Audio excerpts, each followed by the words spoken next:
Saya intro sendiri pun tak apa. Diri sendiri, intro diri sendiri. Kita ikut dah live. Okay, kita dah live. Sekarang ni kejap. Kita akan start dalam 1 minit lagi. Pukul 10 je lah kita start. Cuma Kita start pukul 10. Live tu sekarang je.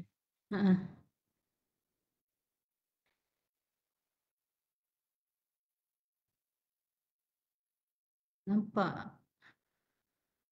Okay, hai. Gelap. Gelap.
Okay, Bismillahirrahmanirrahim. Assalamualaikum and good morning to everyone. Welcome to ICA webinar series number 13. I am Dr. Noliza. I'm from ICA, and on behalf of ICA Director, I would like to welcome to all to this webinar. Today we have a speaker from our friends, which is from UTHM.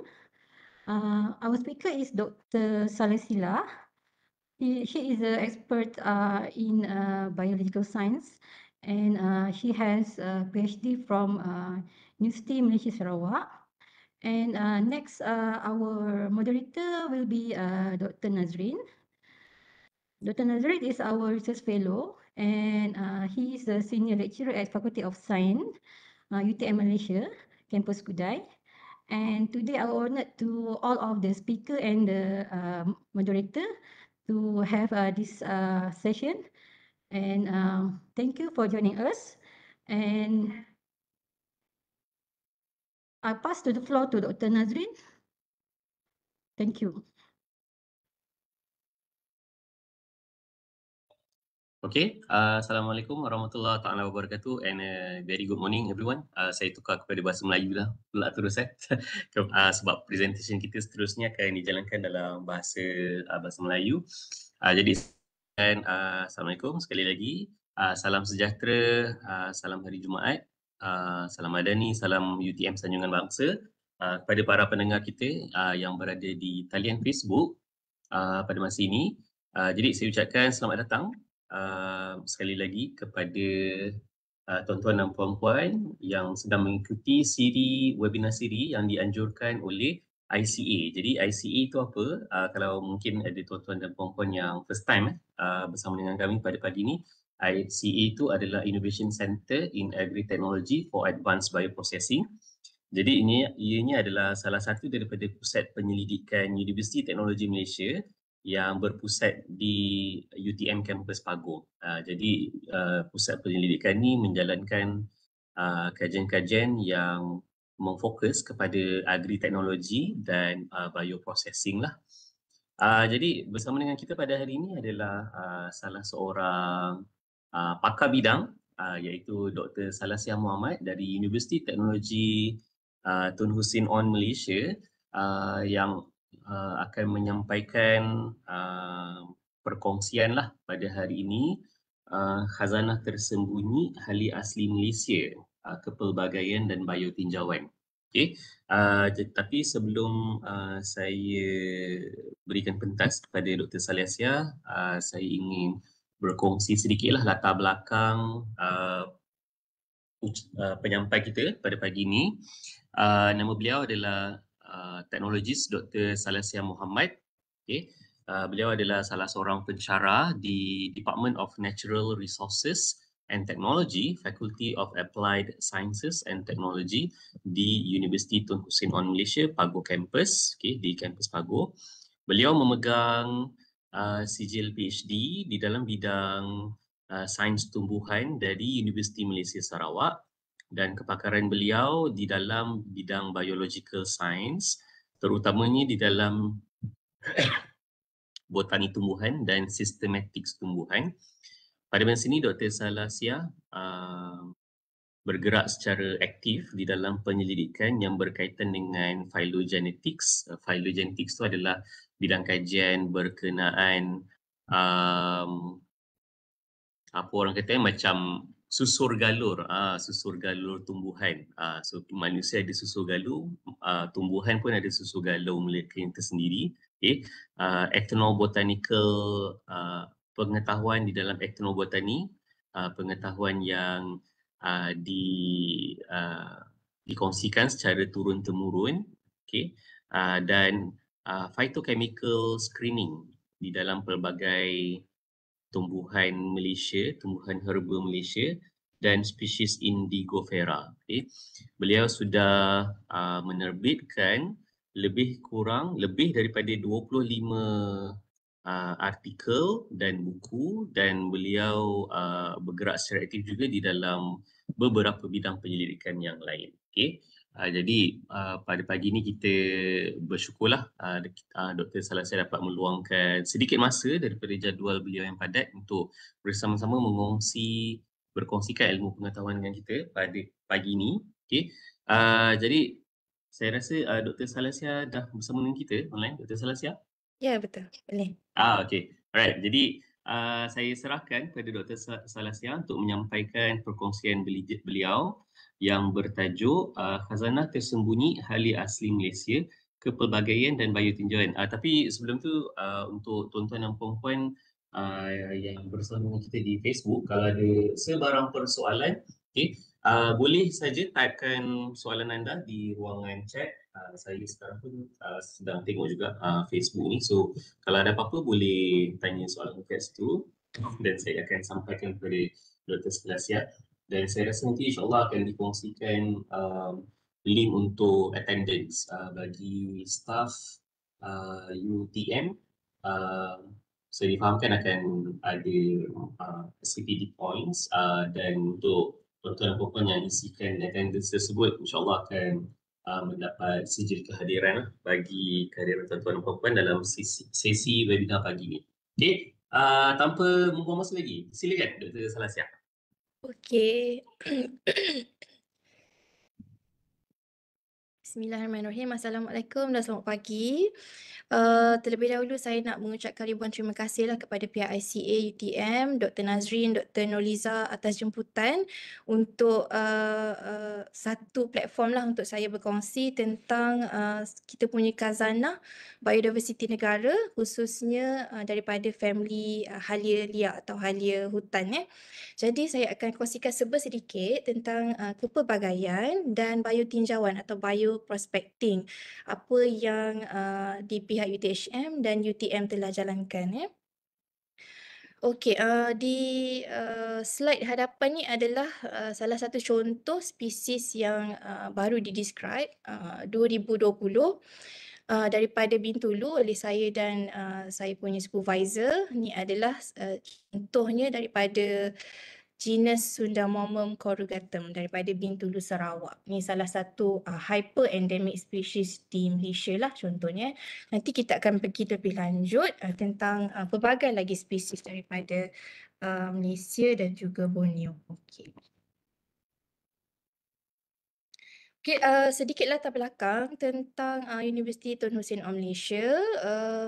Sekarang kami berada ada dua kampus utama. Yang atas sini adalah di Parit Raja dan bawah adalah di kampus Cawangan Paguh. Jadi di Parit Raja ni dah ada 5 fakulti, 4 fakulti, 5 ke 4 lah. Total semua ada 7 fakulti di UTHM dan saya daripada Fakulti Sains Gunaan located di Paguh lah. Dan di Fakulti Sains Gunaan ada beberapa program untuk bachelor degree dan salah satu yang termasuknya adalah biodiversity conservation di bawah Fakulti Sains Gunaan ni, dan kami juga menawarkan postgraduate studies, masters dan juga PhD. Okey, jadi dekat je dengan tol Paguh tu, exit tu 5 minit je. Okey, jadi bolehlah nak datang, nak jumpa, kita discuss further ke tentang kepelbagaian biodiversity. Okey, so ni serba sedikitlah tentang UTHM punya latar belakang. Okey, kemudian tentang outline pembentangan hari ini, kita akan sentuh tentang kepelbagaian spesies, kita akan lihat khasiat dan kegunaan secara umum, kandungan fitokimia dan case studies, serta kaedah kultivasi dan kaedah kultivasi konvensional untuk spesies-spesies halia ni untuk tujuan pemeliharaan. Okey, jadi untuk pengenalan, secara generalnya Malaysia sememangnya kaya dengan khazanah biodiversiti, terutamanya flora. Kita ada anggaran lebih kurang 15,000 tumbuhan vaskular di hutan kita. Jadi ini termasuk juga family Zingiberacea daripada keluarga halia. Jadi mungkin puan-puan sorry, dah biasa dengar kan tentang Zingiber officinale, Curcuma longa, kita punya kunyit, kita punya halia yang dah banyak dikaji secara meluas tentang dia punya pharmacology dan nutraceutical. Okay, jadi ini tertumpu kepada halia yang telah domesticated atau diintroduce di negara kita. Tapi macam mana pula dengan kita punya spesies asli? Jadi bagaimana dengan spesies halia hutan kita?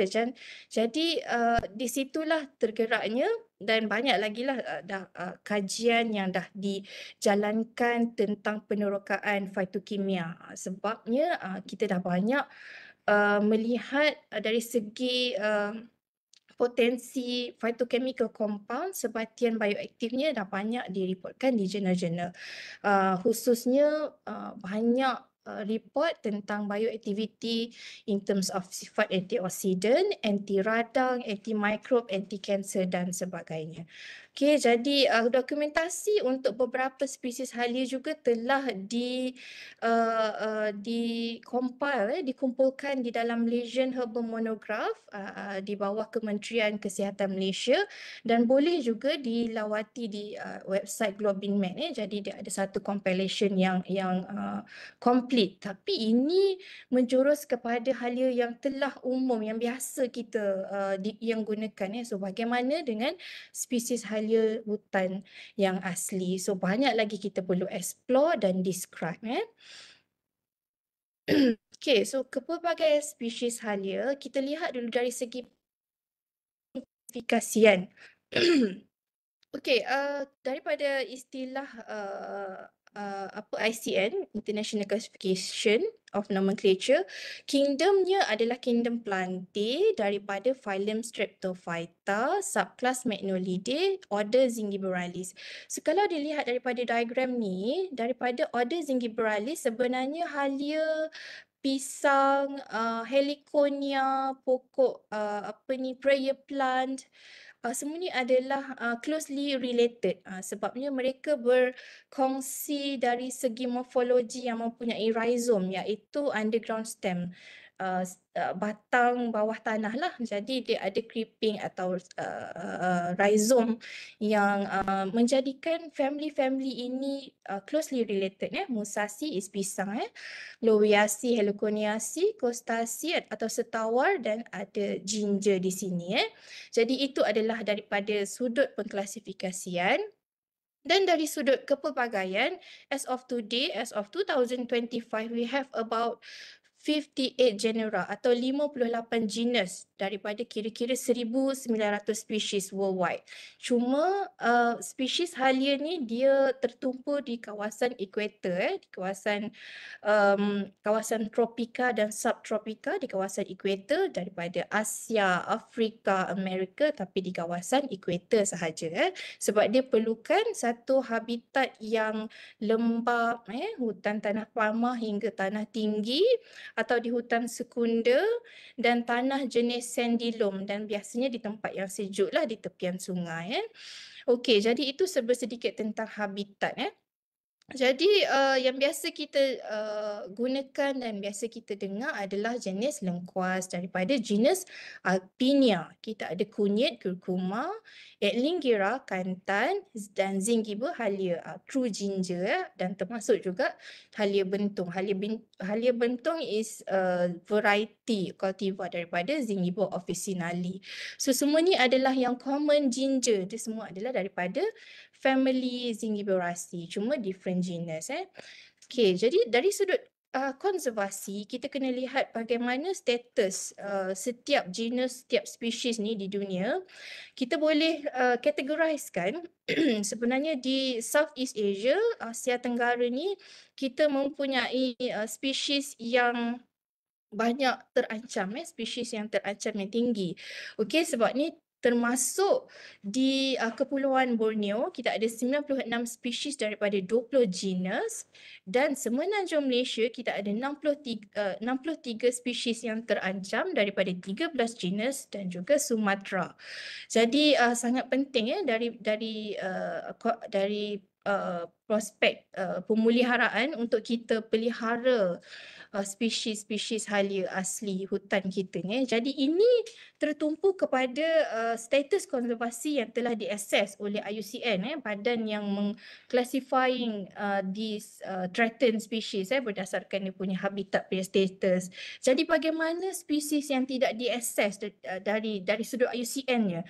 Jadi di situlah jadi ada banyak kelompongan yang perlu kita study lagi untuk pelihara in terms of pemeliharaan. Jadi di sini saya senaraikan beberapa spesies, dan di dalam spesies yang color kuning ni adalah spesies di Malaysia. Kita ada Alpinia, kita ada Amomum, Bosenbergia atau temu kunci Bosenbergia, kita berbija. Kita ada Kamtan Draconomomum yang lebih common di Sabah Sarawak. Kita ada Kurkuma kunyit. Ipiamomum ni adalah yang endemik yang ada star ni adalah endemic species di Malaysia. Ipiamomum, kita ada Elingera, Kantan. Kita ada Geocaris, kita ada Geostachys. Geostachys ni lebih tertumpu di habitat tanah tinggi. Globa, Hanifia. So Hanifia ni salah satu juga yang hyper endemik dan banyak tertumpu di kawasan semenanjung Malaysia saja. Kita ada 4 spesies saja di dunia ni dan banyak tertumpu di semenanjung Malaysia dan Thailand. Dan kita ada juga Hedychium, Hornstetia, Johoralia, Kedalia, Kaempferia atau cekul. Kita ada Mestira, Myzoclemis, Spiracalia, Phlegistachys, Scaphoclemis, Solitaria, Sendamomum, Tamihia, Verbainia dan Zingiber. Jadi yang ada asterisk, ada star ni adalah monotypic genus. Maksudnya ada satu only single species in that particular genus. Jadi Paracalia, Kedalia, Johoralia ni ada satu species saja dalam genus ni. Didescribe oleh Datuk Sri Lim Chong Kiat. Jadi yang belakang ni nama-nama individu ni adalah authority atau kita panggil plant taxonomist yang who first describe dan who first publish dan describe species dan genus ini. Ni adalah kita panggil authority name. Okey, seterusnya kita lihat kat sini in terms of genus yang paling terancam, kita boleh categorizekan Elingera, family genus Kantan adalah spesies yang mempunyai yang paling terancam lah in terms of IUCN Red List. Tapi ingat yang ni hanya yang telah diakses saja, banyak lagi yang belum diakses dari segi konservasinya. Elingera, Zingiber kita ada 43 spesies, ada Alpinia dan Globa 21 spesies each. Jadi macam mana kita nak mengenal pasti, mengecam, buat identification yang tepat untuk spesies halia ni. So untuk pengecaman kita primarily kita tengok berdasarkan dia punya morphology atau physical feature of that plant. So jadi ada 3 characteristics ni. The first 3 characteristics ni menjurus kepada pengklasifikasian family. Kita nak classifykan dia berdasarkan family. Inilah 1, 2, 3 ni. Nak differentiate daripada family yang lain dalam order Zingiberalis ni, kita lihat 3 ni. Dan 4, 5 ni, 1, 2, 3 dan 5 nak classifykan, differentiatekan the family from other families in that particular order. Dan 4 ni kita guna untuk pengecaman spesies. Okey, jadi yang pertama, yang kita lihat adalah mesti ada rhizome dan dia selalunya berumpun. Jaranglah dia ada single pokok macam pokok durian ke pokok balak kan single satu macam tu, tapi instead halia ni berumpun. Ada banyak-banyak contoh dekat Kantan kat gambar ni. Kemudian dia nombor karakteristik yang kedua adalah dia berdaun ringkas. Maksudnya dia ada satu single je. Dia bukan compound leaves. Okay, daun ringkas, berselang-seli, left and right ni, right left ni berselang-seli. Urat pinnate selari in terms of dia punya venation atau macam mana urat lah, urat daun dia adalah pinnate selari, memanjang dan agak selari macam tu. Dan kemudian elliptik. Kebanyakannya adalah elliptik lah. Kemudian nombor 3, kita lihat batang terbentuk daripada lipatan daun. Ni dia punya batang, the stem, kita panggil juga sebagai pseudostem. Sebenarnya dia non-woody. Jadi dia terbentuk daripada lipatan daun-daun ni, dia membentuk jadi struktur yang lebih keras, membentuk kepada stem. Jadi 3 morfologi physical characteristics yang kita lihat. Kita lihat juga yang seterusnya adalah beraroma. Jadi aroma ni selalunya kalau kita boleh crush dia punya leaves atau dia punya daun tu, kita boleh dapat satu distinct aroma yang membezakan spesies. Selalunya halia memang ada bau lah. Okay, compared dengan pokok setawa, jenis yang selalu kita confuse dengan halia. Yang pokok setawa tidak ada bau atau aroma. Okey, kemudian untuk pengenalpastian spesies, kita tengok yang paling penting adalah dia punya inflorescence atau jambak bunga dan juga jambak morfologi buah dia. Jadi kita lihat kedudukan dan jenis inflorescence, sama ada dia radical. Radical ni di bawah tanah, terminal di hujung pucuk daun. Nanti saya tunjuk detail gambar. Separa terminal, lateral, di tengah-tengah daun ni dia keluar bunga, atau legs atau jenis-jenis ni sama ada dia compact, dia compact macam ni seperti Zingiber, Hornstedia, atau legs seperti Geocharis and Geostachys.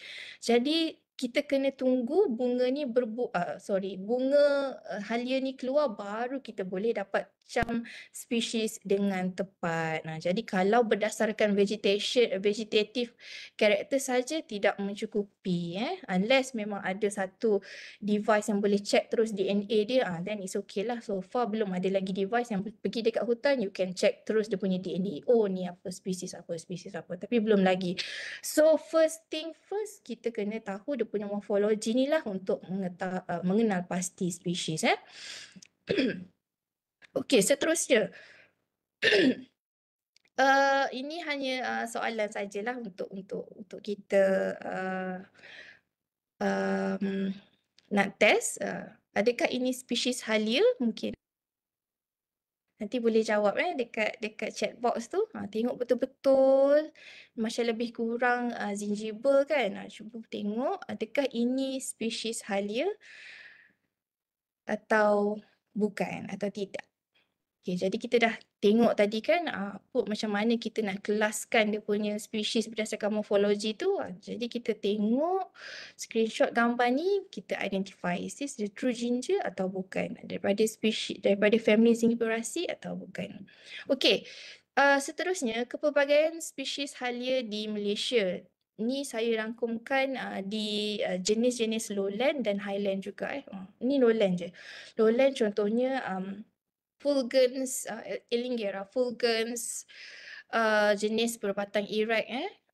Kita ada Wolfbania, Euleginosa yang biasa di tanah di Thailand, di semenanjung Malaysia, seperti Global Eucantha di distribution daripada semenanjung Malaysia, Sumatra, Thailand. Kita ada Sundamomum hestilabium yang distributionnya hanya di Thailand, Sumatra, mana lagi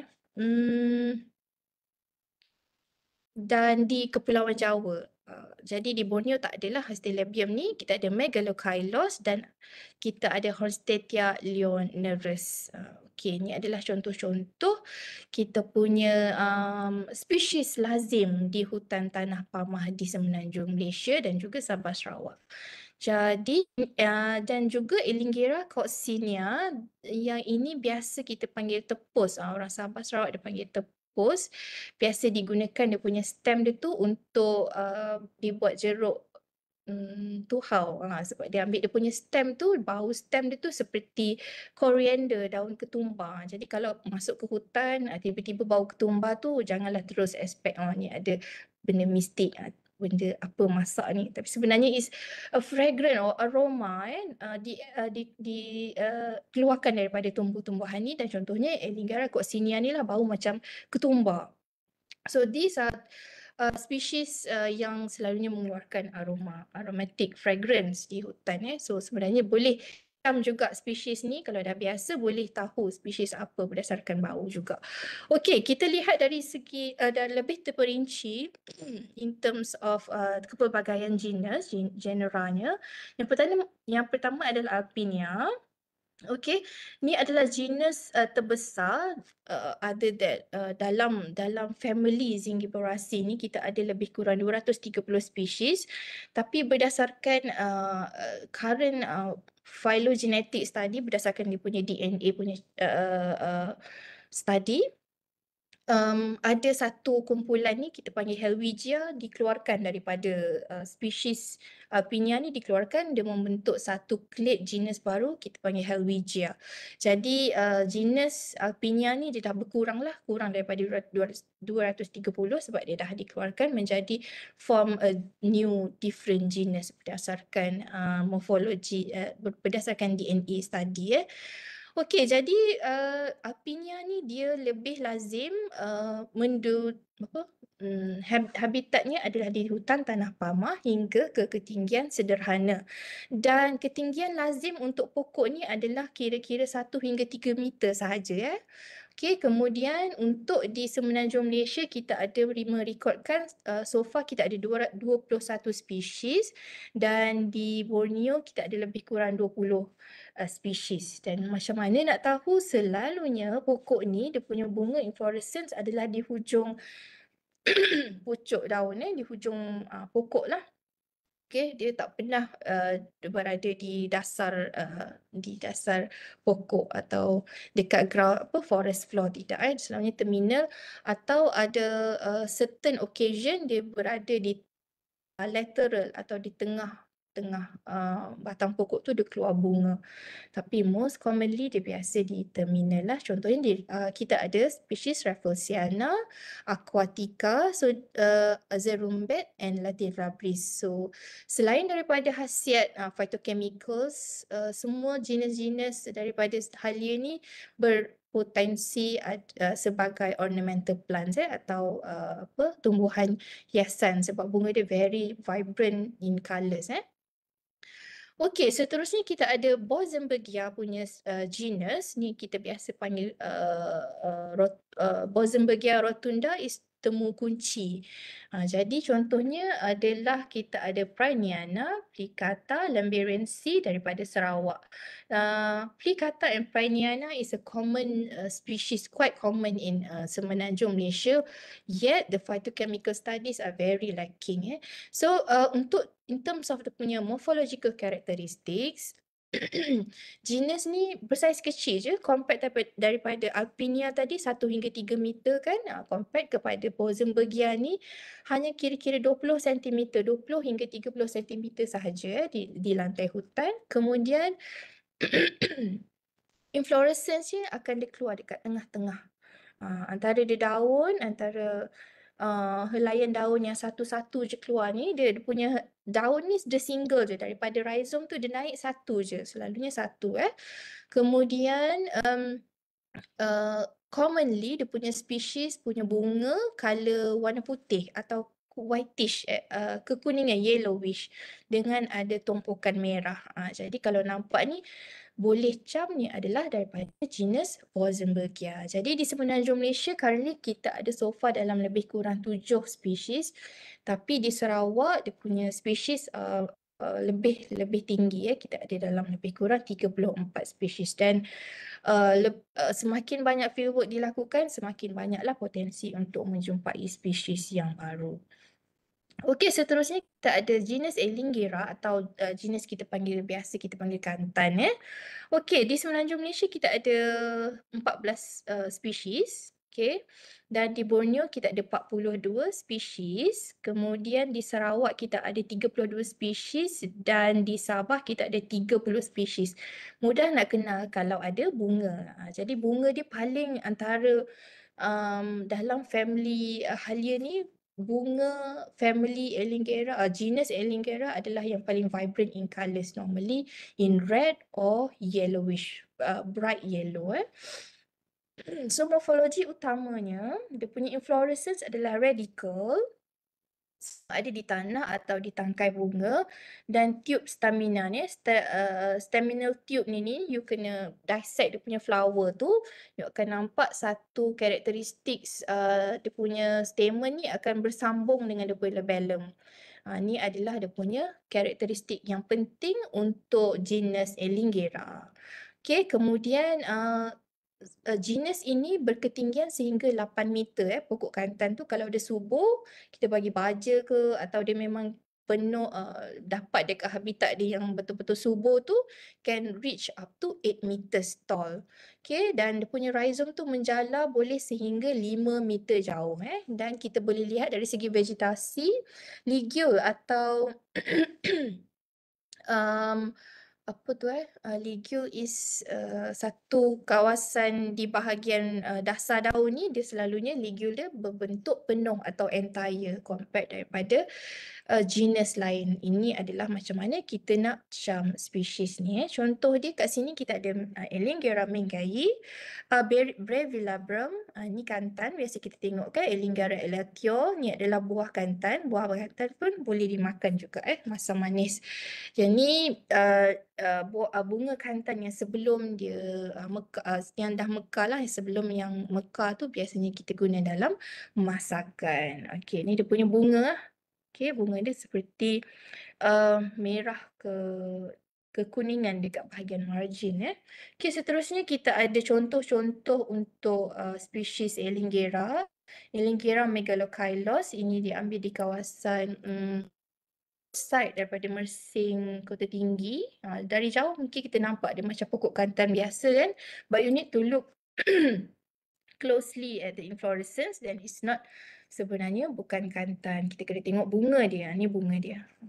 Okey, kemudian kita ada Triogailis, Inundata, Velutina, Passiflora dan seterusnya. Ni saya combine lah di kawasan Sabah Sarawak dan juga Peninsula Malaysia.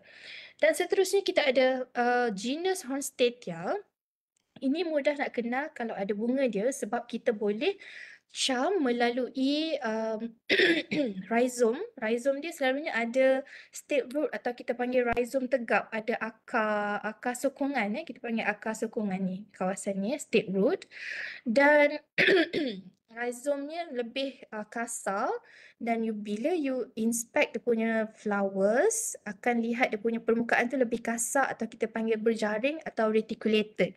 Jadi compared kepada genus yang lain, spesies yang lain, ni adalah karakteristik untuk genus Hornstetia. Ni contoh dia punya buah So buah dia ni ada juga orang guna untuk buat macam flavoring untuk seperti macam asam keping di certain kawasan di Southeast Asia.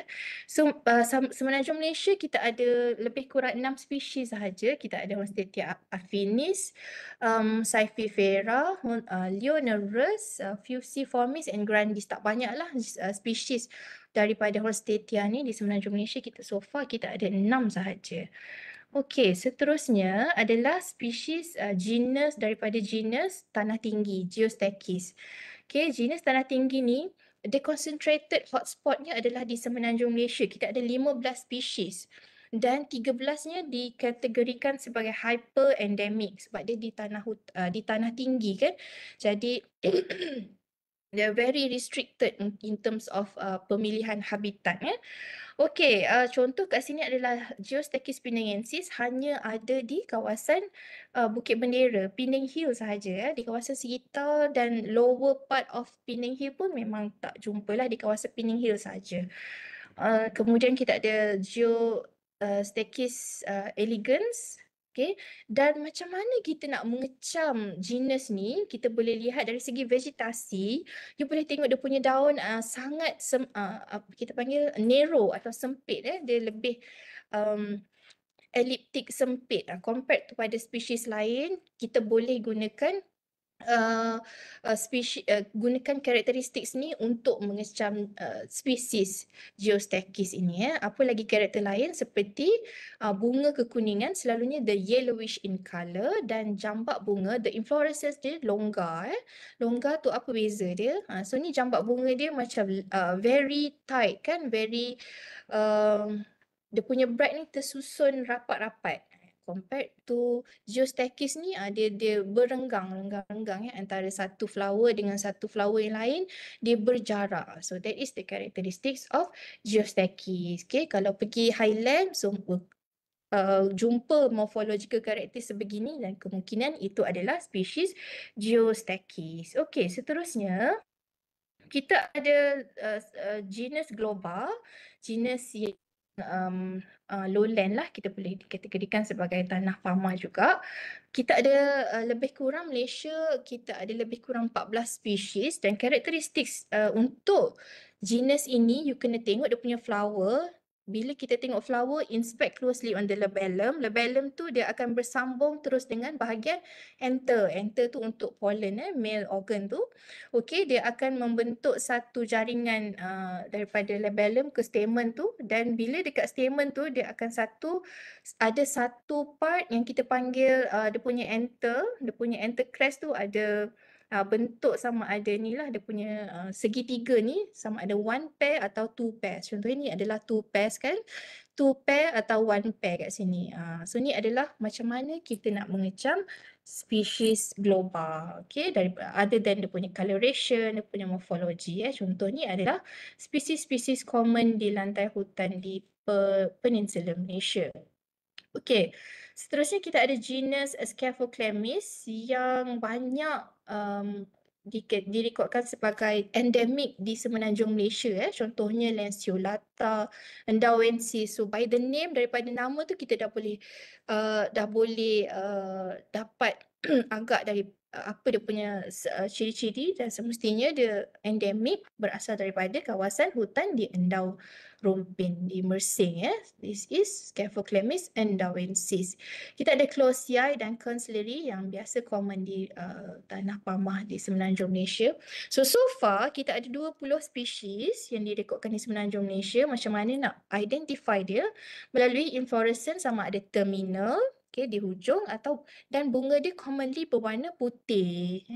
Jadi kalau dia there are variations. Sama ada you nampak kat sini, sama ada dia full yellow di bahagian margin central of the labellum, atau dia ada streak of purple. So that does indicate different species. It's just variation yang kecil saja di dalam spesies tu. Okay, dan commonly scapho adalah berwarna putih. Okay, cantik kan kalau jadikan pokok hiasan. Tapi kena make sure ni lah tempat yang sejuk. Biasa kalau spesies hutan dia under canopy kan, dia hidup di bawah canopy. So make sure kalau nak tanam kena tempat yang teduh. Okay, last untuk selected genus of halia ni, saya sharekan tentang zingiber. So zingiber kita ada 25 spesies yang native di semenanjung Malaysia daripada total 141 spesies worldwide. Dan daripada 25 ni, 12 sahaja yang telah diakses dari segi IUCN Red List categories. Termasuk 7 terancam dan 5 endemik, dan selebihnya banyak lagi yang data yang sangat kurang dari segi in terms of kita nak letakkan kategori dia sebagai terancam ke, sebagai terancam highly endemic, critically endangered atau vulnerable. Semua tu kita kena ada data ekologi yang lengkap untuk kita buat assessment. Jadi kita kena buat revision taxonomy. Okay, jadi untuk mengenal pasti genus ni, selalunya dari segi vegetasi, kalau you tak jumpa dia punya bunga, tengok dulu, look closely at the vegetation of the leaves. Kita lihat dia punya ligule ada bengkak, atau kita panggil pulvinous. In terms of the botanical term, we call it as pulvinous, di bawah petiole, bukan ligule, sorry, di bawah petiole. Dan dia punya anther, dan kalau ada the flower is available, you need to look closely on the anther part. Dia ada seperti elongated, dia memanjang. Anther dia memanjang seperti tanduk. So these two characteristics are the key character for this genus. Okay, jadi saya punya pelajar PhD saya, Aimi Shazana, dia dah menjalankan taxonomic revision melalui kajian pollen, data daripada ekologi dan juga DNA. Jadi dia berjaya describe 6 spesies baru di semenanjung Malaysia daripada Kedah, Perak dan di Pahang. Jadi daripada spesies-spesies ni, daripada kajian seperti ini sebenarnya sangat penting untuk kita tahu in detail berapa sebenarnya kita punya total spesies asli kita. So contoh kat sini kita ada Longibracteatum, so very nice colour, very vibrant. Kita ada Aurantiacum zingiberaja, hanya di Royal Belum, so very nice inflorescence. Ni ada speckles yang sangat menarik. Kita ada Rai, so these are the examples. Okay, so last kali untuk pelbagaian spesies, kita ada monotipik endemik di Malaysia. Kita ada Johorralia lada. So described by Datuk Seri Lim Chong Kiat in 2015. So bila kita tengok kat sini, dia seakan-akan Horstetia tapi tidak. So bila look closely, sebenarnya dia bukan genus yang Horstetia, but it's totally different genus. So lada ni di-describe derive the name is derived from the aroma, the spicy aroma of the plant. So that's why nama dia Johorralia lada. Nama genus ni Johorralia lah, sebab ditemui di kawasan di Mersing, di Johor. Di Johor sahaja kita ada hyper endemic monotypic genus daripada Johor, Johorralia lada. Another one kita ada Paracalia paracensis daripada Perak. Okay.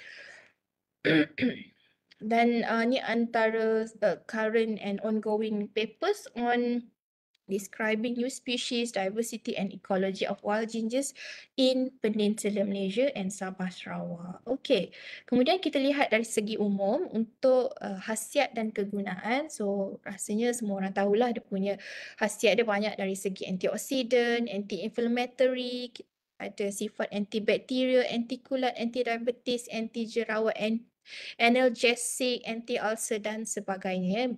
Kenapa? Sebab dia ada satu kandungan fitokimia, atau kita panggil functional groups yang terbukti aktif in terms of dalam pelbagai jenis bioaktiviti yang dikatakan tadi.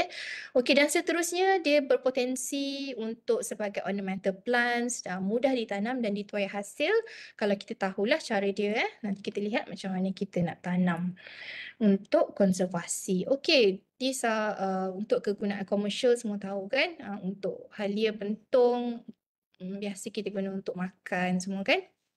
Halia officinale kita guna curcuma longa untuk dye, and dalam masakan juga kita ada halia hitam. Kemudian kita ada cekur. Ni adalah Elateriopsis cardamomum atau buah pelaga. So this is the flower and these are the fruits. Okay, these are the common commercial uses of Zingiberaceae family. Okay, kemudian kita lihat dari segi localized usage.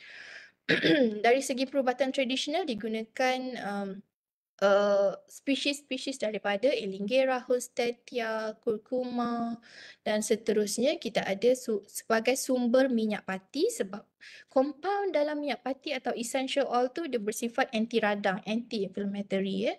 Kemudian biasa digunakan dalam masakan, kita ada lengkuas, kunyit, Elingera dan sebagainya. Kemudian kita ada source of minuman, penambah perasa makanan, pewangi.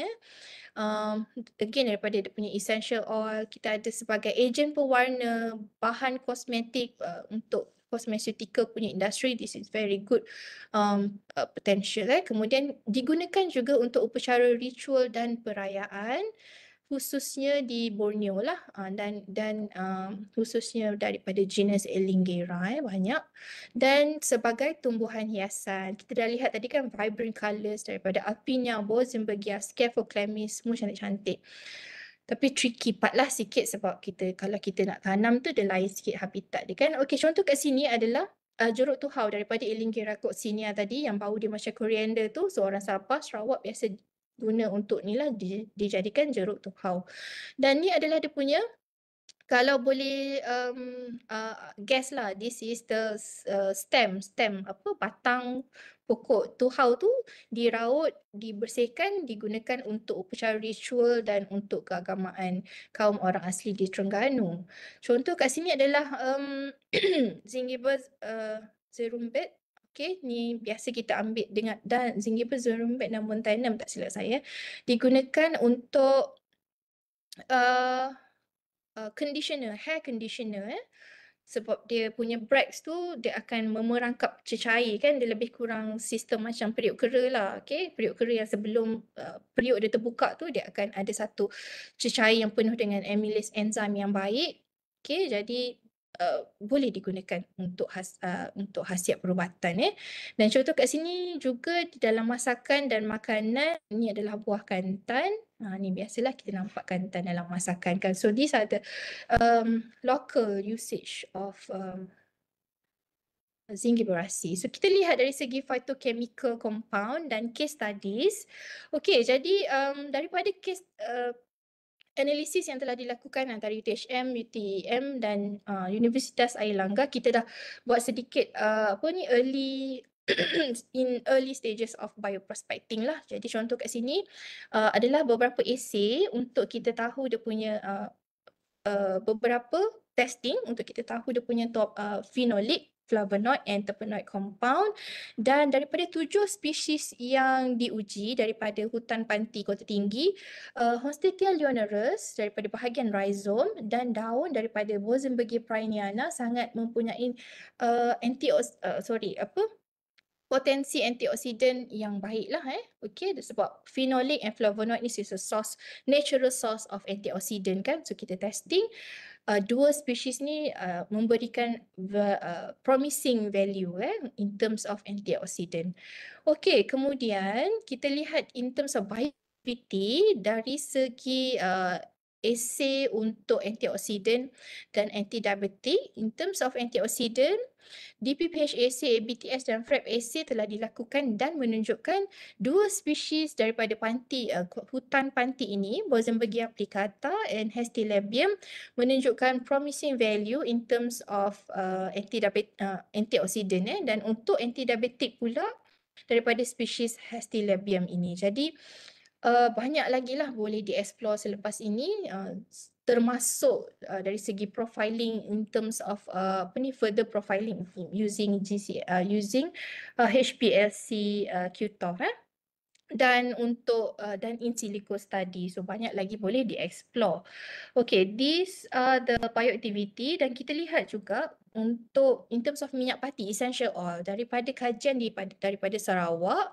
Okay, pelbagai kandungan terpenoids termasuk monoterpenes, oxygenated monoterpenes, cis-quiterpenes, oxygenated monoterpenes, diterpenes. So these are the components yang group components yang ada di dalam minyak pati halia, terutama di bahagian rhizome dan daun.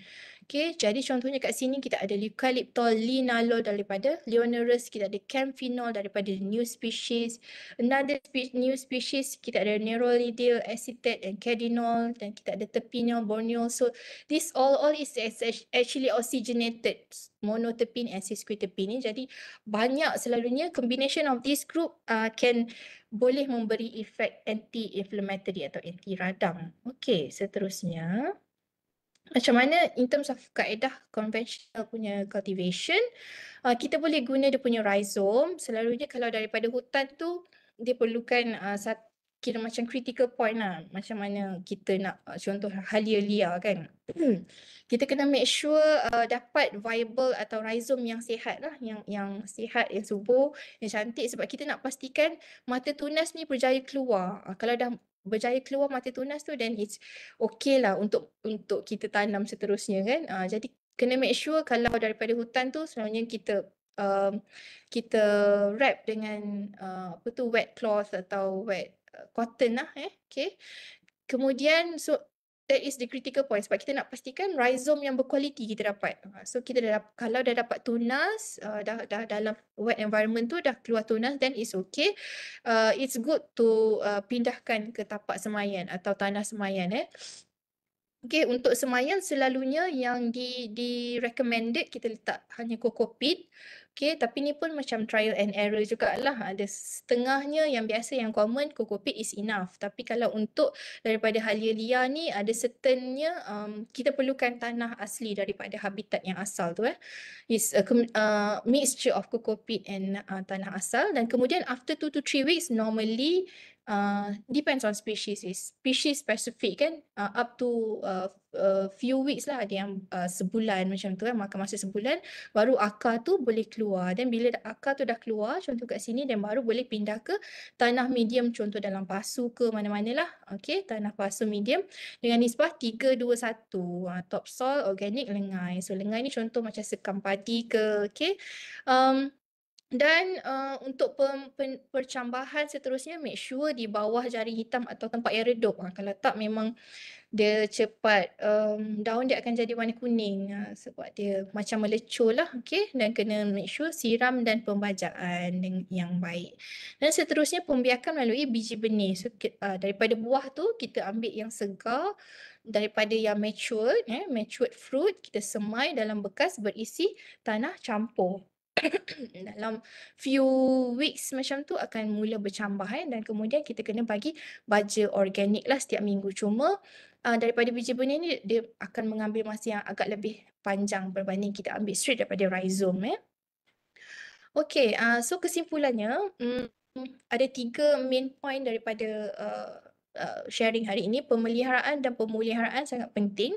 Tak kisah sama ada in situ atau ex situ. In situ sama ada di hutan itu sendiri, di forest reserve itu sendiri, di habitat asli atau ex situ. So far hanya ada beberapa di Sarawak dan di Semenanjung Malaysia, di Pening dan di Frim, di ex situ conservation of wild ginger species.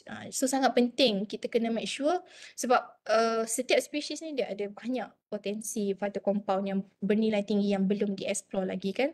Jadi kita kena make sure pemeliharaan dan pemeliharaan actively berjalan lah. Kemudian kita in terms of pengecaman and verification taxonomy of species ni sangat penting juga untuk pengecaman taxa yang tepat.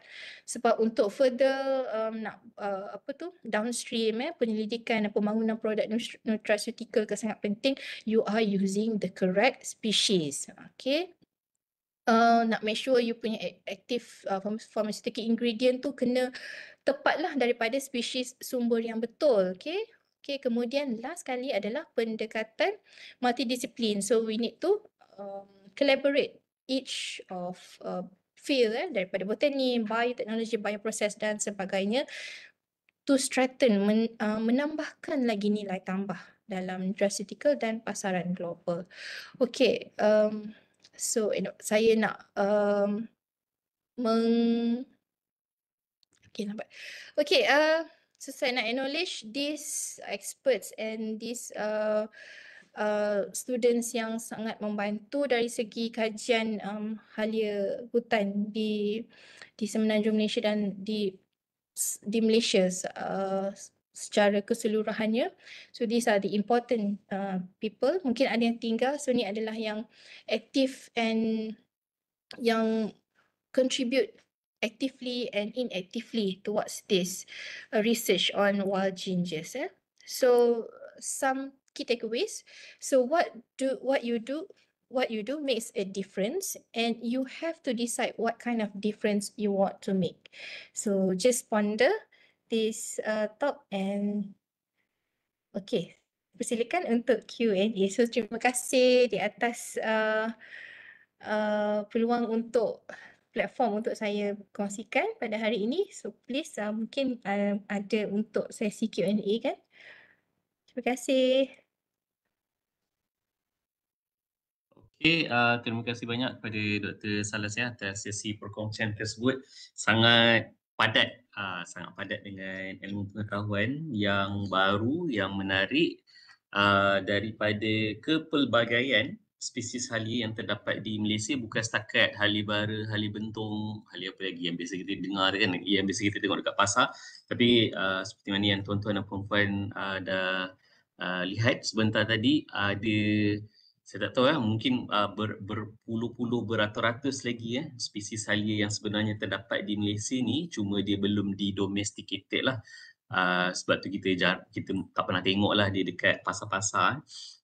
Daripada kepelbagaian spesies dan Dr. Salazia teruskan kepada kegunaan halia-halia tersebut, apakah kandungan-kandungan sebatian yang terdapat di dalam beberapa jenis halia, apakah ciri-ciri kesihatan yang baik dengan beberapa jenis halia tersebut, dan bagaimana untuk membiakkan spesies halia. Dan secara konklusinya, pemeliharaan dan pemuliharaan spesies-spesies hutan kita adalah sangat penting, sebab that's where we can find all the new species of the halia kan. Pengecaman, verifikasi, taksonomi berkenaan halia lah.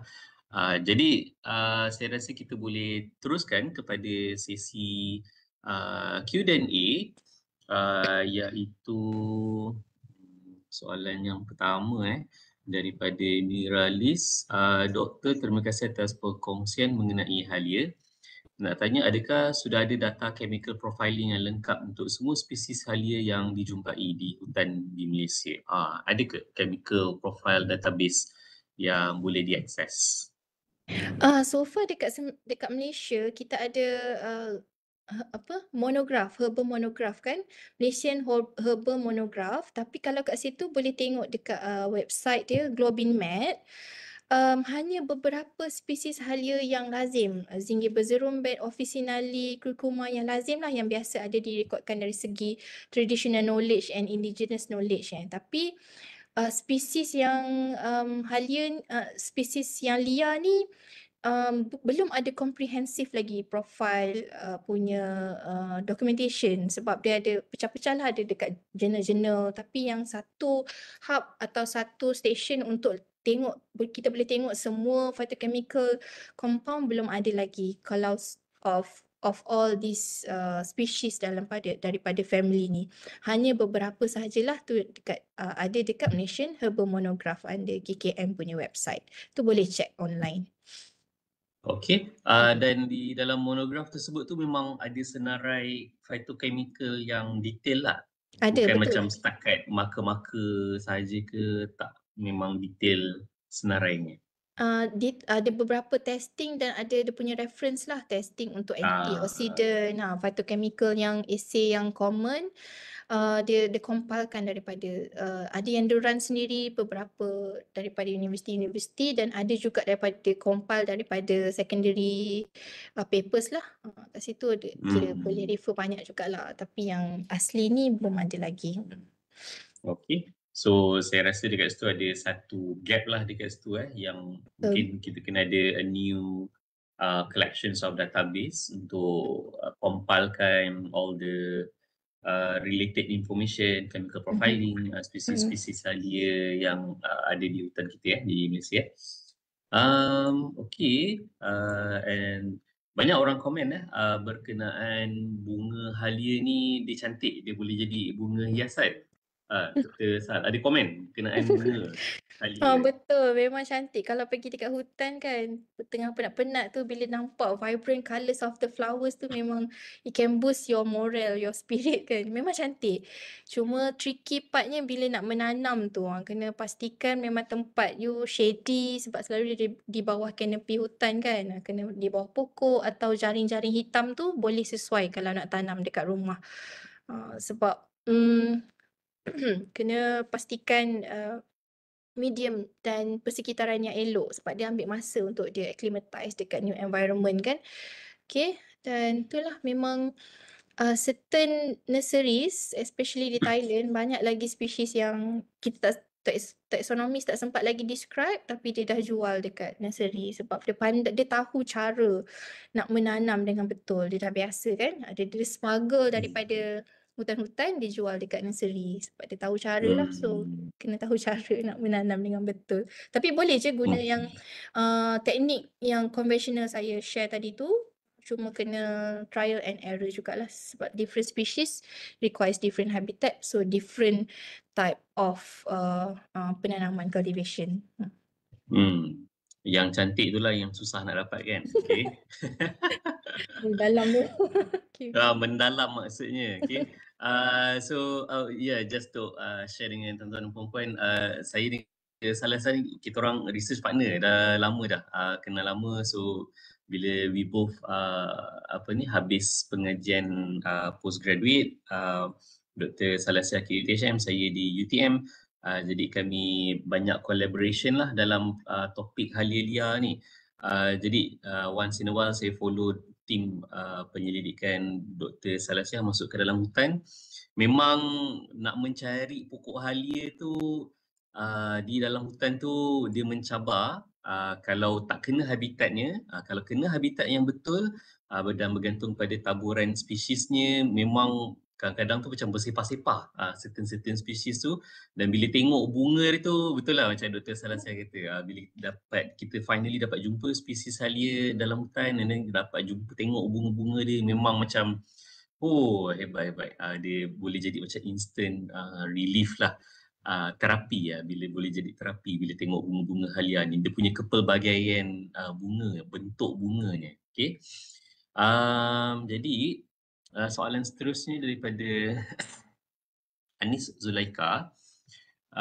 Terima kasih doktor. Ada soalan, apakah cabaran utama dalam menentukan hubungan filogenetik antara spesies halia tempatan memandangkan terdapat pelbagai variasi untuk jenis halia?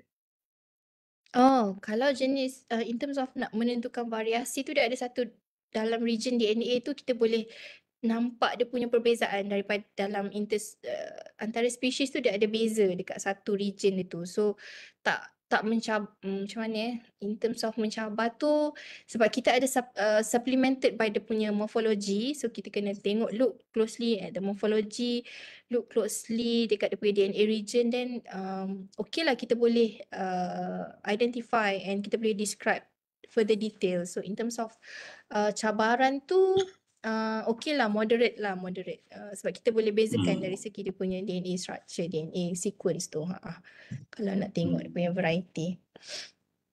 Yep. So untuk bidang kajian dalam phylogenetics ni, dia complemented. Kita boleh tengok dari segi luaran tumbuhan tu, the morphology, macam mana bentuk bunga dia, bentuk keseluruhan tumbuhan tu, dan kita tengok dari segi molekular lah. So biasanya bidang kajian ni dia combine dua-dua kajian. Okay. Soalan seterusnya daripada Encik Muhammad Farid, apakah langkah-langkah pemeliharaan yang perlu diambil untuk melindungi spesies halia liar? Memandangkan banyak spesies halia liar ni memang jumpa dekat hutan kan. So apakah langkah-langkah yang wajarnya untuk memelihara dan memelihara?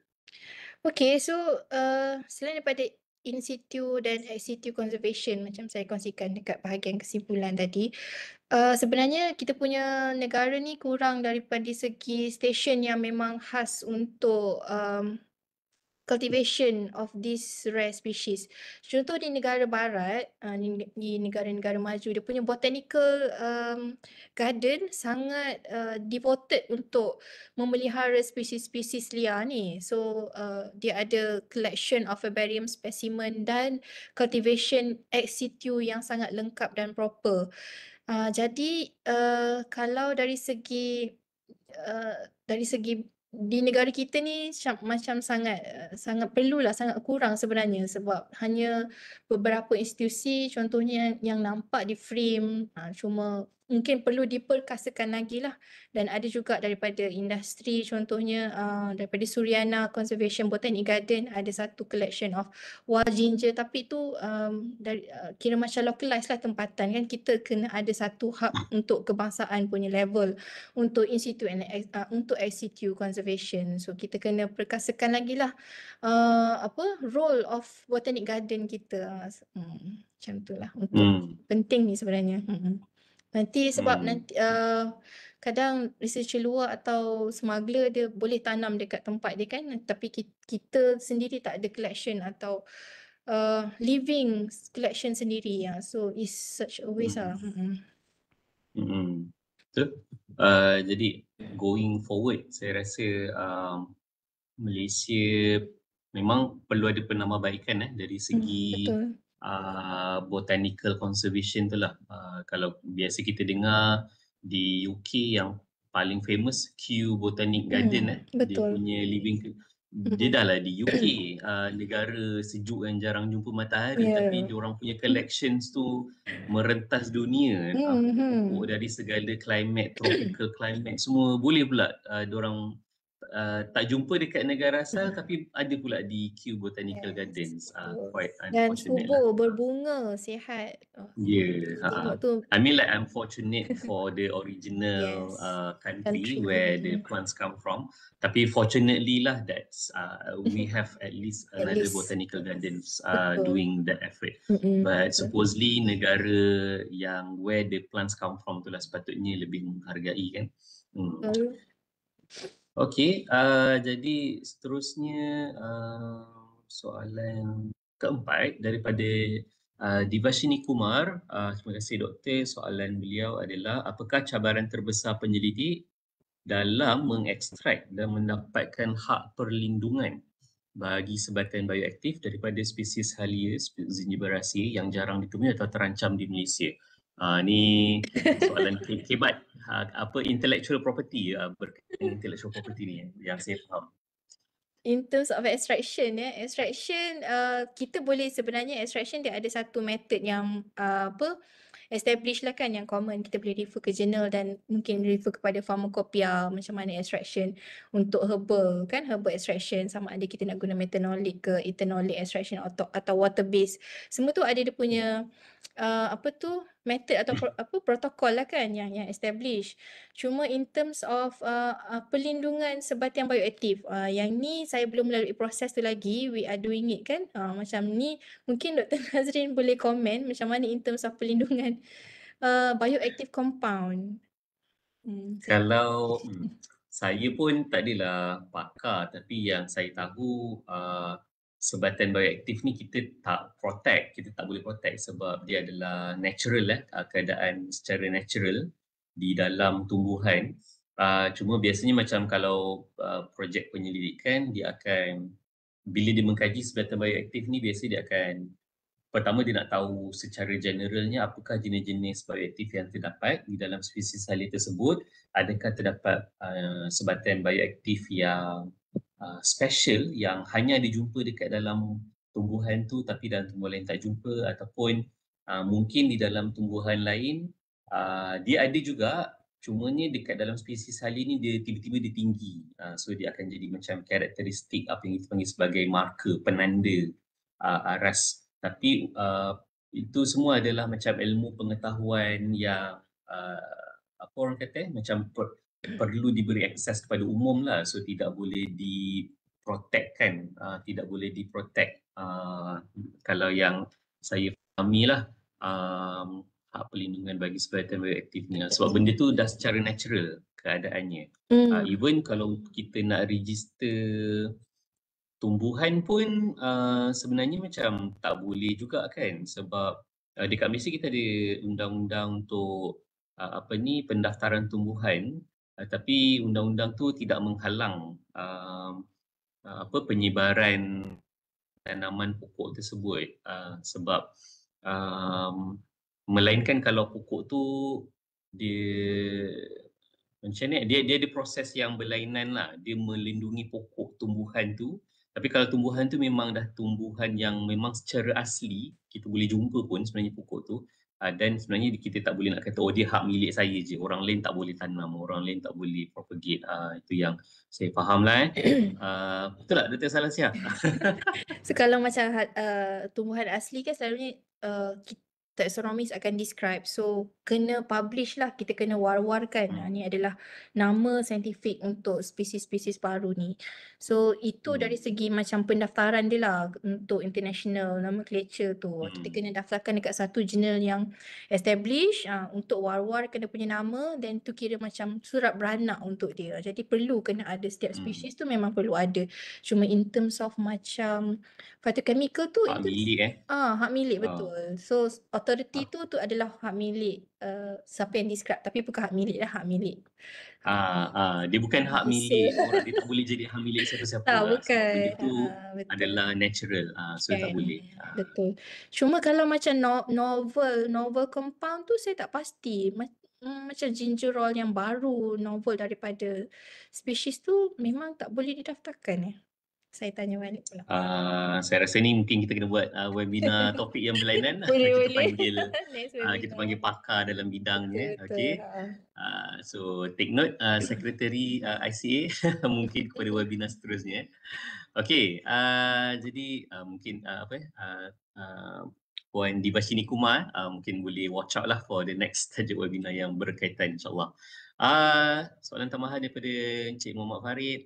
Pada pendapat doktor, adakah Hali boleh membantu menstabilkan penyakit 3 serangkai kat Malaysia ni InsyaAllah kan? ada potensi Serangkai ni. ramai. Boleh. 3 serangkai ni yang kencing manis, Jantung, sakit kencing jantung. manis, apa lagi satu? Darah tinggi Mungkin orang Melayu. Betul. Dia lebih kepada early macam mana lifestyle punya induced disease kan sekarang sangat ni kan. So betul. Salah satu kita punya early discovery pun satu spesies Haestylabium tu sangat berpotensi untuk dia depresskan inhibit alpha glucosidase untuk merencatkan gula kan. So betul, selain daripada mungkin yang biasa kita guna misai kucing, sebenarnya banyak lagi herba-herba asli yang sangat berpotensi untuk jadi supplementary kepada perubatan moden untuk mengubati 3 serangkai ni, sebab kita dah banyak kan drug punya usage kan mungkin ada long term effect kepada kidney kan. So with proper dosage kita gunakan active compound daripada herba-herba ni kan.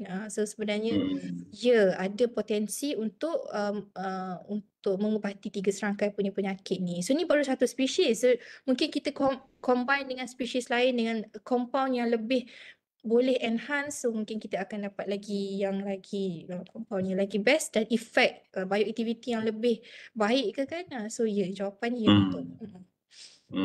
Yep. So key-nya adalah mencari di sini cabarannya adalah mencari spesies apalah yang sesuai untuk penyakit 3 serangkai tersebut. Sebab lain pokok mungkin lain dia punya penyakit yang dia fokuskan tu. So bila kalau konteks Encik Farid punya soalan 3 serangkai, darah tinggi, kencing manis, sakit jantung, so kita kena cari tumbuhan yang bersesuaian lah, dan mungkin high chances lah salah satu daripada berpuluh-puluh spesies Halia ni mungkin boleh digunakan. Soalan daripada Mir Mashuddin, pada pendapat doktor, apakah spesies yang tidak terdapat di Malaysia tapi apabila dibawa masuk ke Malaysia dan ditanam, sebagai contoh Zingiber niyiga yang dipanggil juga sebagai Mayoga ginger, akan menjadi invasif dan mengganggu proses konservasi terhadap local species. Adakah spesies Halia yang invasif di dalam ekosistem yang baru? So far belum ada report tu lagi. Selalunya invasive ni daripada kaum macam rumput kan, dia macam mudah acclimatize dekat new environment, rumput apa lagi so far belum ada species of Halia dilaporkan sebagai invasive di satu-satu kawasan yang baru untuk dia. So far tak ada lagi lah, sebab habitat dia nak dapat tu pun sukar kan. Dia nak acclimatize. Restriktif Miyoga tu daripada Jepun tak silap saya. So far tak ada. Bila kita tanam untuk macam masakan, contoh daripada luar, kita punya officinale dengan cucumber longgar pun bukan spesies asli tanah Melayu. Tapi boleh jadi hidup tanpa jadi invasif kepada tumbuhan yang lain kan. Dia hidup macam tu je lah, satu rumpun rhizome macam tu. So far tak ada lagi report untuk being invasive or sebagainya macam tu. Curcuma longgar adalah penyakit biasa Dia diintroduce daripada Sri Lanka dan India. Domesticated ke sini lah.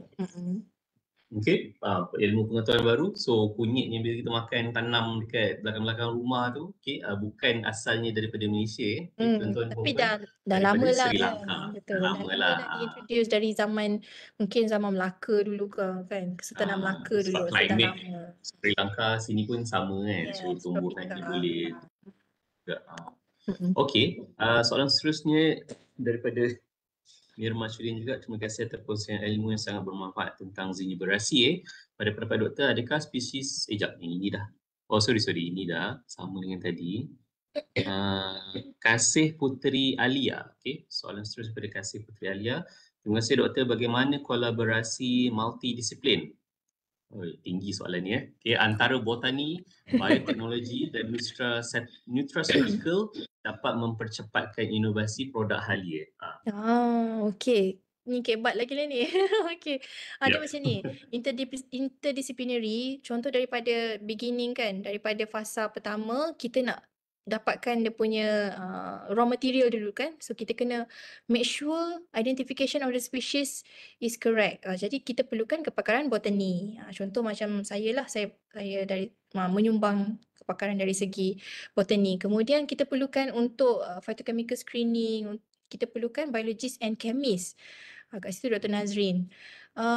Kemudian mungkin bioprocess kita nak develop menjadi nutraceutical product lah, something untuk pharmaceutical product. So kita perlukan mungkin bioprocess atau bioengineering, biokejuruteraan, macam mana kita nak encapsulate jadi tablet ke ubat, what form of ubat kan, bukan ubat lah, supplementary. So in terms of powder, macam mana kita nak enhance dia punya active ingredient, nak make sure sampai end product tu still ada active ingredients, macam mana dia punya dissolution, dia punya so banyak lagi yang in terms of bioprocessing yang boleh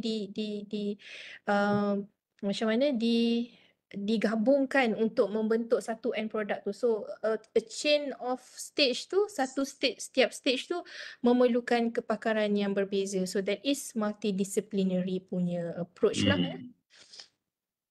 Okay, setuju. Seterusnya daripada Jen Lee. Ni soalan dari Facebook. Salam sejahtera doktor. Adakah terdapat resepi masakan halia dari orang asli yang mengurangkan penyakit-penyakit yang dapat dipelajari oleh masyarakat kini? Ini ethnobotanical punya knowledge lah, salah satu bidang kepakaran Dr. Salasiah. Komennya doktor. Dia ada banyak macam mana, cuma kalau nak cerita panjang lah kan, cuma saya ambil Boleh buat another webinar series ethnobotanical halia pula kan. Itulah daripada orang asli Peninsula Malaysia, dia banyak gunakan daripada jenis kantan untuk ritual keagamaan. Masakan pun dia juga dia ambil bahagian stem. Dan untuk Borneo pun sama juga, dia gunakan lagi macam mana, lagi vast. Dia lagi amount of species yang digunakan tu, kalau comparison tu orang asli di Semenanjung Malaysia lebih banyak. The numbers are even higher lah di Borneo, Sabah, Sarawak penggunaan dia. Mungkin tak pasti mungkin sebab dia punya tempat macam mana population di sekitar hutan ke macam itulah. So banyak, contohnya Pelaju Stakis digunakan untuk makanan, kantan, Honstetia, buah dia pun dia makan untuk ritual, untuk dia punya upacara keagamaan dan funeral pun, even dia punya daun digunakan untuk mengasap asap macam itulah, digunakan untuk ritual dan keagamaan juga. Jadi kalau nak cerita memang panjang tu, hanya di Malaysia, di Vietnam, di Thailand, di Indonesia banyak lagi ethnobotanical documentation daripada halia. Cerita banyak. Dan untuk setiap kegunaan ritual tersebut tu memang mereka menggunakan spesies halia yang very specific ke, ataupun macam beberapa jenis halia? Betul. Asalkan keluarga halia. Selalunya spesifik. Contoh kalau Oh, macam okay. iban, orang Iban di Sarawak hanya digunakan satu spesies ni Elingera kenyalang. Dia punya daun tu digunakan untuk ritual punya. Adalah dia punya keraian. So dia macam asapkan daun tu untuk ada satu dia punya satu ni lah, satu majlis macam tu. Dan contoh lagi di Semenanjung Malaysia dia guna juga jenis Elingera tu, Kantan tu. Dia potong dia punya stem ni di kalangan orang Jakun, orang asli Jakun, dia gunakan stem dia tu, dia letak apa ni di bahagian untuk proses nak buat rumah baru macam tu lah, a new home. So bila dia Oh, cacak dia punya stem tu, kalau stem tu macam keluar dia punya dia punya apa tu, inner part of the stem tu, kalau dia memanjang, then it's good for you to go to build a house. Kalau dia tak hidup, dia punya xylem and phloem dalam tu tak bergerak, then it's a bad sign. Macam tu lah dia I gunakan. see. Okay. Menarik. Dr. Salasia sendiri pernah ada experience ke menjamu makanan tradisi daripada komuniti orang asli ke yang menggunakan halia ni, halia-halia liar ni? So far hanya itulah tuhau dengan buah-buah sajalah. Buah tu macam normally kalau kita pergi dengan ranger atau orang asli, dia cakap ni boleh makan ke apa ke, then saya try macam itulah, lebih kepada fruit testing. Kalau Okay. yang lain tu belum ada lagi lah experience mendalam. Yang tuhau tu jeruk lah Dia ada Betul, special taste ke pickles. ataupun Betul. rasa macam jeruk biasa? Dia pickles yang rasa coriander. Certain orang tak boleh Coriander. kan, macam bau kumbang. Oh, okay. I see. Alright. Okay, jadi kita dah tadi soalan lain daripada so Jen Lim mengucapkan terima kasih. Kita tak ada soalan lain di Facebook, tapi saya ada satu soalan yang saya rasa kadang-kadang orang selalu dengar lah berkenaan halia ni. So orang selalu tanya, so kunyit hitam, so sekarang ni banyak orang sebut pasal kunyit hitam. So kunyit hitam tu halia ke bukan halia? Salah sekarang. Dia kurkuma lah, daripada jenis kurkuma. Kurkuma sebab dia bukan spesies Malaysia kan, saya tak arif sangat. Kurkuma apa ya? Hari tu dia dah register dalam kepala, lepas tu dia macam tak ni. Dia jenis halia lah kurkuma. So dia punya rhizome tu yang differentiate, yang banyak betul dia punya phytochemicals kan. So kita boleh test kot kalau kita punya phytochemicals tu kalau boleh exceeded daripada kunyit hitam ni, mungkin it's good lah untuk kita further kan. Kurkuma Cassia. Cassia, betul-betul Cassia. Cassia. Banyak dah kan produk kunyit hitam sekarang. Dia dah competing dengan halia bentung. Halia bentung pun dia punya phytochemical sangat bagus kan. So mungkin dia variety yang bagus lah kot. Mungkin dia punya tanah tinggi ke habitat dia. Okay, itulah. So kalau pemahaman saya, kunyit hitam ni dia memang family kunyit dulu terutama, tapi bila kita naik susu galur tu, dia adalah satu keluarga yang besar dengan halia lah sebenarnya. Betul tak macam tu pemahaman? Betul. Okay. Alright. So adakah wujud halia hitam? Ke kunyit hitam? Halia hitam sebenarnya ada ke tak? Sebab kita guna vernacular name kan, common name ni dia banyak. Semua suku kaum ada nama common name tersendiri kan. So kita tak boleh, dia ada banyak nama lah, kunyit ke halia hitam, tapi kita kena refer dekat scientific name juga. Satu scientific name saja yang betul. So common name can be various, can be macam-macam. I see. Okay, kita tengok balik lah kalau orang tu sebut pasal halia hitam, kita tengok balik pokoknya apa. Betul. Dan identify balik lah spesiesnya. Mungkin sebenarnya pokok tu adalah pokok yang berlainan ataupun banyak nama-nama yang berlainan, tapi bila tengok pokoknya semuanya pokok yang sama kan. Betul. Dan mungkin end up tak ada pun compound yang aktif dalam tu daripada halia pun.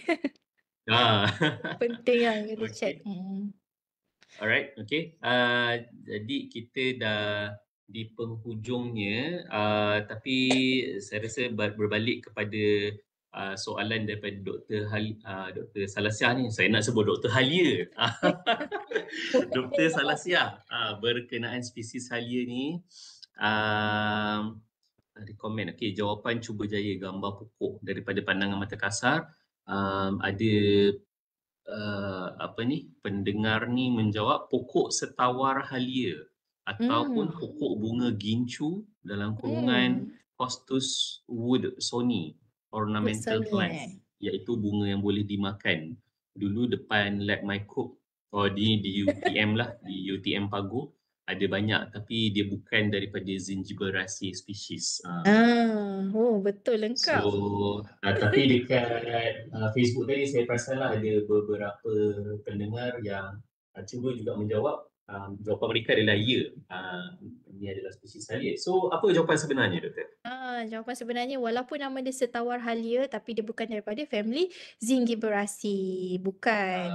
Nama Bukan, je setawar halia. So penting kita kena check dia punya morfologi. So morfologi dia ni dia punya susunan daun pun berpilin kan. Bukan berselang-seli. So dia punya bunga pun seakan tapi dia tak ada aroma. Dia tak mengeluarkan bau daripada dia punya daun atau dia punya bunga. Tapi dia still ada khasiat perubatan juga. Selalu orang guna makan dia punya bunga ni untuk anti-cancer punya simptom. Ini bukan pokok yang shampoo rambut tu ke yang perah daun lepas tu keluar Itulah buat selalu orang conditioner. Pokok yang sama confuse. ke? Selalu orang confuse Zingiber zerumbet, lempoyang dengan setawar halia ni, tapi different. Oh, Kalau okey. yang Zingiber tu dia punya bunga dekat tanah, dekat ground lah. The radical, yang ni dia terminal dekat atas. Okey, alright. So itulah rakyat marhain macam saya ni tengok pokok ni semua sama je. Macam ingatkan sama, rupanya berlainan. Kita tengok bunga dia keluar dekat mana. So Ya. kalau jumpa pokok macam ni, kalau bunga dia keluar dekat bahagian atas ni, so dia bukan keluarga halia, tapi kalau bunga dia keluar pada tanah, dia adalah keluarga halia lah. Yes, kena tengok susunan Okey. daun juga. Yes, so kena betulkan apa yang kita faham selama ni. Okey, alright. Jadi saya rasa kita dah tiba di penghujung sesi webinar. Saya pun belajar banyak perkara-perkara baru walaupun dah lama bekerja sama dengan Dr. Salasiah, tapi always ada saja ilmu-ilmu pengetahuan baru yang kita boleh belajar. Dan saya rasa tuan-tuan dan puan-puan yang mendengar bersama kita di Facebook pun mendapat pengetahuan yang sangat banyak lah yang baru-baru berlaku pada hari ini daripada Doktor halia kita iaitu Dr. Salasiah Muhammad daripada UTHM. Jadi oleh itu saya mengucapkan sekali lagi ribuan terima kasih kepada Dr. Salasiah atas kesudian meluangkan masa daripada jadual yang busy, jadual yang sibuk untuk berkongsi ilmu pengetahuan di dalam sesi webinar siri UTM ICA webinar siri. Jadi saya ucapkan terima kasih. Dan kepada tuan-tuan dan puan-puan, kami ucapkan terima kasih juga kerana meluangkan masa untuk bersama dengan kita pada pagi ini. Minta maaf sekiranya terdapat sebarang masalah dari segi teknikal ataupun tersalah sebut apa-apa yang tidak sengajalah. Okay. Jadi kami harap untuk bersama dengan tuan-tuan dan puan-puan pada sesi webinar seterusnya. Jadi sekian sahaja. Wabillahi taufiq wal hidayah. Assalamualaikum warahmatullahi wabarakatuh. Terima kasih banyak. Terima kasih. Assalamualaikum.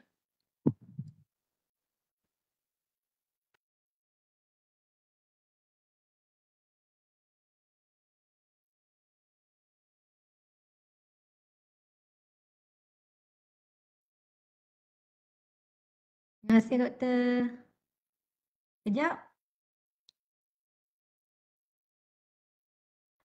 Doktor salah keluar dah.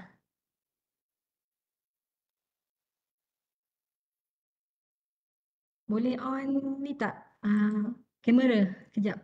Dr. Nazrin, Dr. Sal. Tak ada dah. Ayuh. Tak, Dr. Sal dah keluar. Nak bergambar lah kejap. Dah boleh stop.